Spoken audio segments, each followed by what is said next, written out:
আসসালামু আলাইকুম। এই যে এখানে দুটো কুকুরছানা দেখতে পাচ্ছেন। এই কুকুরছানাকে মানে কুকুরকে যে কেউ খাবার দিলে তারা কিন্তু সেই খাবারের লোভে লোভে তার পাশে পাশেই যাবে, তার পিছে পিছে যাবে খাবারের জন্য। মানে যে কেউ খাবার দিক এই কুকুর তার পিছে পিছে চলে যাবে। সে কে, কোন ব্যক্তি, এগুলো কিন্তু এই কুকুর দেখবে না। তো ঠিক এই দুনিয়াতে এক শ্রেণীর মানুষ আছে, আল্লাহ তাআলা এদের বলেছেন তাদের চোখ আছে, তারা দেখে না, মানে সত্যটা তারা দেখে না, অন্যায় দেখে না, অপরাধ দেখে না, প্রতিবাদ করে না।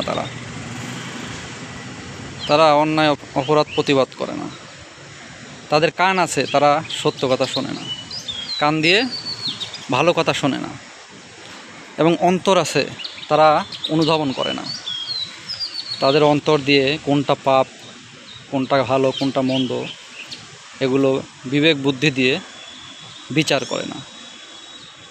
এদেরকে আল্লাহ তাআলা বলেছেন তারা হচ্ছে পশুর মতো এবং পশুর থেকেও নিকৃষ্ট এক শ্রেণীর মানুষ এই দুনিয়াতে আছে।